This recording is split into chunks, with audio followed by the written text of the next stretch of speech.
اور یہ یہ ویب سائٹ پہ کچھ اس کے پارٹس آئے ہیں، اس کے بعد پھر ایونچولی انہوں نے جاری کی، اور کہا جا رہا ہے کہ شاید حکومت پاکستان کی ریکویسٹ پر یہ جاری نہیں کی جا رہی تھی کہ ملک کے اندر حالات خراب ہو سکتے ہیں۔ بالکل، اور ایک چیز مجھے اچھی لگی، میں پہلے یہی کہہ رہا تھا کہ الیکشن ٹرائبونل جو ہیں جہاں پہ فارم 45 اور 47 کا فیصلہ ہونا ہے، ان کے بارے میں کوئی خبر سامنے نہیں آئی، ان کی رائے سامنے نہیں آئی، تو اس رپورٹ کے اندر میں نے وہ بھی دیکھا ہے کہ الیکشن ٹرائبونل کی کارکردگی کے اوپر بھی کامن ویلتھ نے رائے دی ہے۔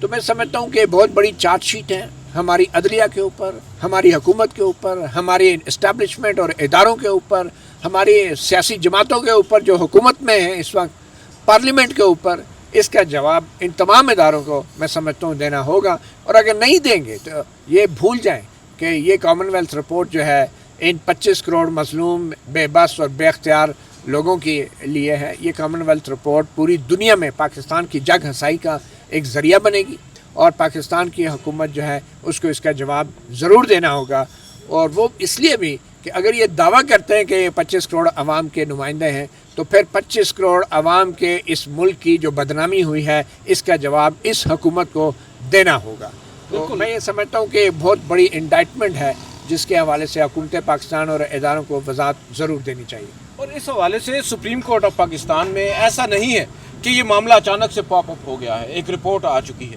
اس رپورٹ کے آنے سے تقریباً 1-1.5 سال پہلے ہی یہ معاملہ سپریم کورٹ آف پاکستان میں بھی آ چکا ہے۔ اس مبینہ دھاندلی کے اوپر تحقیقاتی کمیشن قائم کرنے کا بھی بارہا سابق وزیر اعظم کہہ چکے ہیں۔ اوپن کورٹ میں ایک سماعت میں ویڈیو لنک کے ذریعے جب اڈیالہ جیل سے وہ پیش ہوئے تھے، انہوں نے جناب قاضی فائز عیسیٰ سے ہی یہ استدعا کی تھی کہ آپ اس کے اوپر اس معاملے کو ٹیک اپ کریں، مگر وہ معاملہ جوں کا توں ہے، ابھی تک سپریم کورٹ آف پاکستان کے سر پر جوں تک نہیں رنگی۔ ثاقب بشیر صاحب، کیا اطلاعات ہیں، کیا آپ کے پاس انڈرسٹینڈنگ ہے، جو کورٹس ہیں آپ روزانہ کی بنیاد پر انہیں کور کرتے ہیں، آپ کو کیا لگتا ہے کہ اس رپورٹ کے بعد جو کہ ایک بہت بڑی چارج شیٹ نہ صرف حکومت پر ہے بلکہ عدلیہ پر ہے، سپریم کورٹ آف پاکستان پر ہے، تو کیا سپریم کورٹ آف پاکستان اب خاموش رہے گی، یا اس کے اوپر وہ بھی باقاعدہ طور پر جو مقدمات ان کے سامنے زیر التوا ہیں ان کو فکس کر کے ڈیسائیڈ کریں گے کہ واقعی میں یہ رپورٹ میں جو الزامات لگائے گئے ہیں یہ درست ہیں یا نہیں؟ ایک تو عدیل صاحب ہم اس پہ بات کرتے ہیں، آپ اس کی تفصیلات جو ہے وہ ہمارے جاننے والوں، جو ہمارے سننے والے ہیں ان کو ضرور بتائیں، کیونکہ میں یہ سمجھتا ہوں 8 فروری الیکشنز کے حوالے سے ہمارے جو پاکستان میں جو میڈیا ہے اس نے بہت بات کی، انٹرنیشنلی بھی کہیں نہ کہیں جو ہے وہ بات ہوتی رہی، لیکن ایک ڈاکومنٹ آنا اس مبصر گروپ کی طرف سے جو 8 فروری الیکشنز کے دن یا اس سے پہلے اس کے بعد یہاں پہ موجود تھے، ان کی طرف سے ایک ڈاکومنٹ کی شکل میں یہ چیز آنا، میں یہ سمجھتا ہوں کہ یہ پہلی ایک دستاویز ہے جو بین الاقوامی سطح سے پاکستان کے اس جنرل الیکشن پہ آئی ہے، اور اس پر بہت بڑا سوالیہ نشان کھڑا ہوا ہے۔ جہاں آپ نے عدلیہ کی بات کی تو قاضی فائز عیسیٰ کی بدنیتی اور قاضی فائز عیسیٰ سارے جو ہے وہ ایسے اس رپورٹ کو پڑھ کر ایسے لگتا ہے کہ اس ساری دھاندلی کا، اس سارے جو کچھ ہوا اس کا حصہ تھے۔ اور 8 فروری کو الیکشن ہوئے، 8 فروری الیکشن سے پہلے اگر آپ جا کر دیکھیں تو جب لیول پلینگ فیلڈ کی بات انہوں نے کی ہے، تو لیول پلینگ فیلڈ کی جب پٹیشنز یہاں پہ 13 جنوری کو بلے کا نشان لیا گیا تو 14 جنوری کو فکس تھی، تو پھر انہوں نے کہا کہ رہنے دیں، اب آپ نے لیول پلینگ فیلڈ تو ہمیں دے دی۔ تو کہنے کا مقصد یہ ہے کہ 8 فروری الیکشنز کے بعد عمران خان کی جانب سے ایک پٹیشن فائل ہوئی تھی سپریم کورٹ آف پاکستان میں کہ ان الیکشنز میں جو کچھ ہوا ہے اس کی تحقیقات کروائی جائیں، اس پہ کمیشن بنایا جائے۔ لیکن قاضی فائز عیسیٰ کی بدنیتی آپ دیکھیں کہ 8 فروری سے لے کر 25 اکتوبر تک وہ بندہ بطور چیف جسٹس رہا سپریم کورٹ میں، اس نے بالکل اس پہ کچھ نہیں کیا، کوئی کمیشن نہیں، کوئی پٹیشن نہیں سنی گئی، کوئی کچھ نہیں کیا گیا۔ اس کے اندر جو بغض تھا، ایک وہ کہتے ہیں نا کہ ایک خاص جماعت اس کے لیڈر کے حوالے سے ایک بغض تھا اس کے اندر، اس بغض کو وہ لے کر بیٹھا رہا اور اس نے بات نہیں سنی۔ پنڈی کے کمشنر نے جب کہا تو یہاں 3 یوٹیوبرز کو لے کر اپنی وضاحتیں جو ہے وہ دے رہا تھا۔ تو اصل جو ذمہ دار ہے، میں یہ سمجھتا ہوں الیکشن کمیشن سے زیادہ ذمہ دار جو ہے وہ ہماری عدلیہ ہے، جس نے نہ الیکشن سے پہلے سنی کوئی بات بلکہ حصہ بنی، انہوں نے اپنا حصہ ڈالا۔ الیکشن ڈے اور جب پوسٹ الیکشن جو کچھ ہوتا رہا انہوں نے اپنا حصہ ڈالتے رہے. قاضی فائز صاحب دیکھیں نا کہ وہ نشستیں دے رہا تھا ہماری عدلیہ کے پاس, یہ جو ٹریبونل تبدیلی کے کیس آ رہے تھے تو ہماری عدلیہ کیا کر رہی تھی, اس کا حصہ بنی ہوئی تھی. تو میں عدلیہ اور الیکشن کمیشن دونوں مل کر بہت بڑے ذمہ دار ہیں اس ساری سچویشن کے. لیکن یہ جو رپورٹ میں جو باتیں ہوئی ہیں وہ ضرور ہمارے جو بی بی سی نے کچھ پوائنٹس ان کے میں نکالتا ہوں جو انہوں نے لکھے ہیں. وہ یہ کہتے ہیں کہ الیکشن کمیشن کے موقع پیدا ہونے والے حالات نے بنیادی سیاسی حقوق کو محدود کیا اور ایک پارٹی کی آزادانہ طور پر انتخابات میں حصہ لینے کی صلاحیت کو متاثر کیا, اور پھر انتخابی عمل کے دوران پاکستان کے اہم اداروں کی طرف سے لیے گئے متعدد اہم فیصلوں نے انتخابات میں شامل تمام افراد کے برابری کے بنیاد پر اس عمل میں حصہ لینے کے حق کو متاثر کیا. اور اس ضمن میں الیکشن کمیشن اور سپریم کورٹ کی جانب سے بلے کے نشان کے حوالے سے لیے گئے فیصلے اور سپریم کورٹ کی جانب سے تاحیات پابندی کے فیصلے پر نظر ثانی سب سے زیادہ اہم تھے. اور پھر دیگر اہم ادارہ جاتی فیصلوں میں اپوزیشن اراکین کی گرفتاریاں ہیں, الیکشن کے روز موبائل فون سروس کی بندش ہے, جو میڈیا ریگولیٹرز ہیں ان کی جانب سے کچھ مخصوص مواد کو نشر کرنے کی ممانعت نے بھی الیکشن پر گہرا اثر ڈالا. اور پھر 121 صفحات پر مشتمل یہ رپورٹ ہے جس میں یہ بتایا جا رہا ہے کہ تقریباً 13 ممبران اس جو مبصرین کا گروپ تھا اس میں شامل تھے. آسٹریلیا, نیوزی لینڈ, برطانیہ, سری لنکا سمیت یہ 13 ممالک تھے, اور نائجیریا کے سابق وزیر اعظم جو ہیں گڈ لک جوناتھن وہ اس کی سربراہی کر رہے تھے. اور یہ کہا گیا ہے کہ ان تمام اقدامات کو علیحدہ دیکھا جائے تو حکام کی جانب سے ان میں سے کچھ اقدامات کی حمایت میں پیش کیے جانے والے دلائل جائز دکھائی دیتے ہیں, تاہم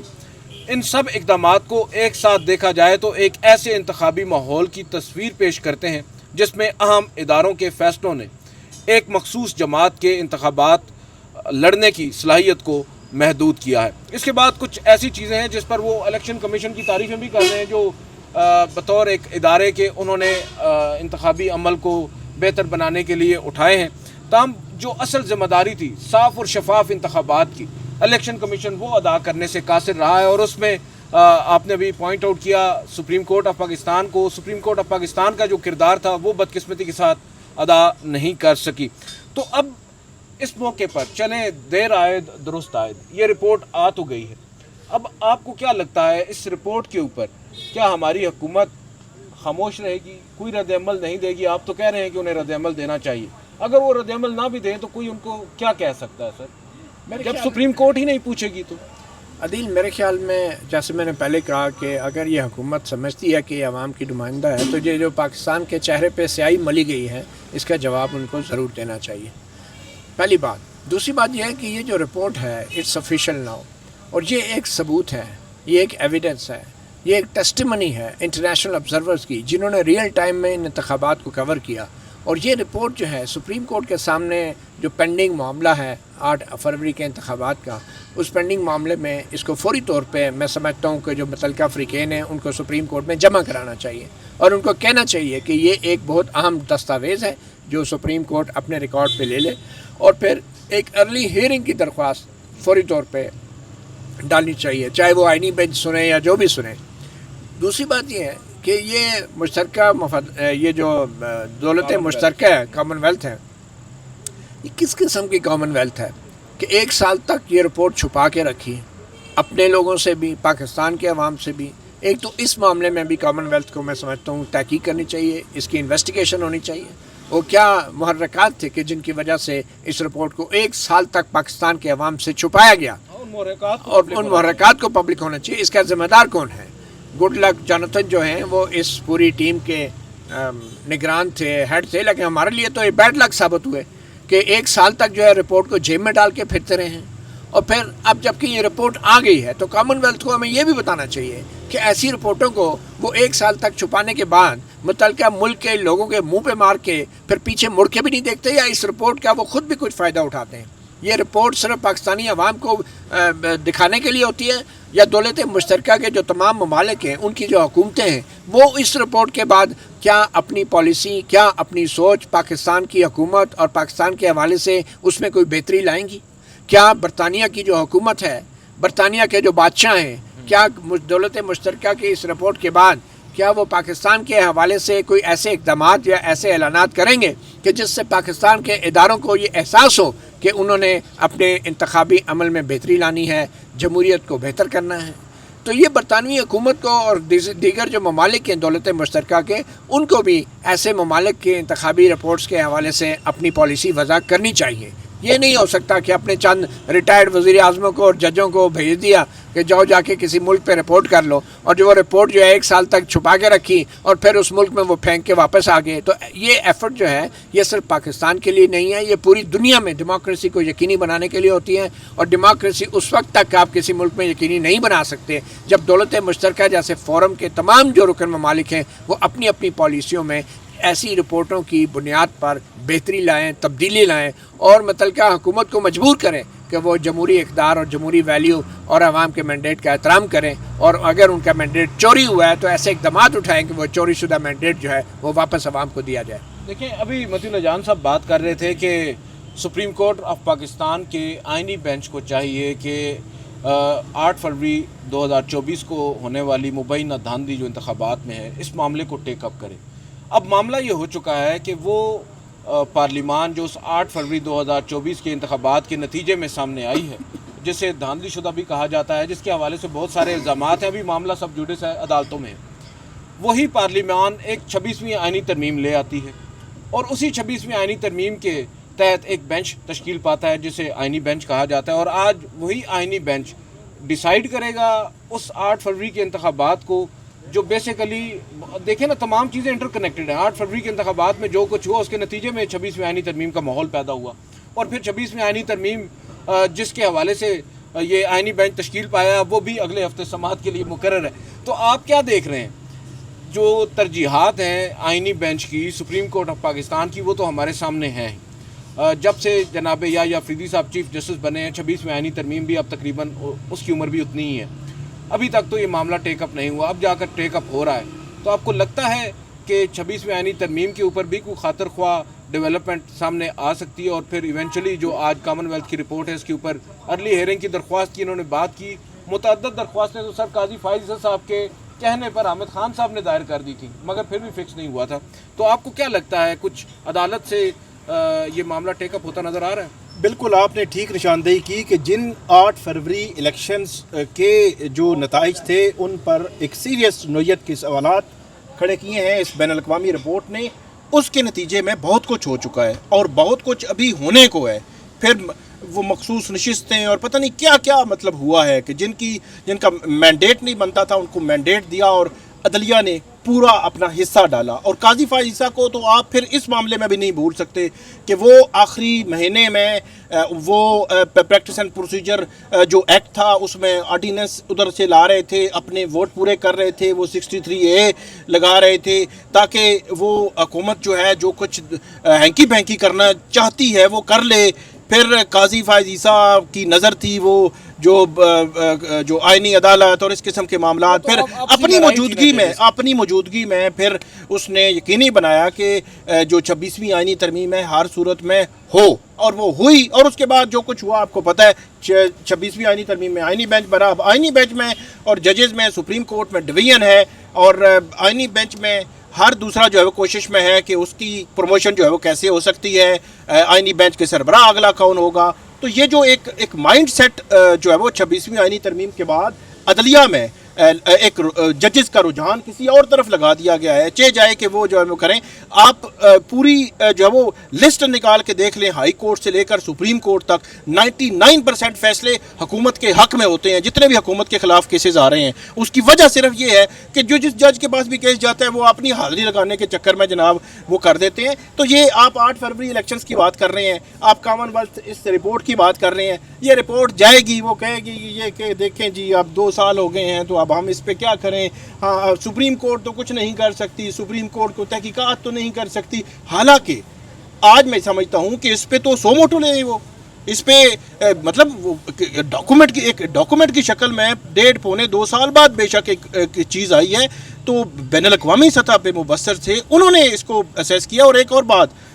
اب ایک چیز تو اسٹیبلش ہوگی نا، جو ہم لوگ بات کرتے تھے اپنے ولاگز میں، اپنے جو پروگرام تھے ٹی وی کے، جہاں ہم بات کرتے تھے، یہ وہ پوائنٹس تھے جو ہم ہائی لائٹ کرتے رہے ہر فورم پہ، اور آج ان پہ سٹیمپ لگی ہے کہ بالکل ٹھیک باتیں تھی۔ تو سپریم کورٹ کو، آئینی بینچ کو اس معاملے کو دیکھنا چاہیے، اور ہو سکے تو اس پہ بنا دیں، جوڈیشل کمیشن بنائیں،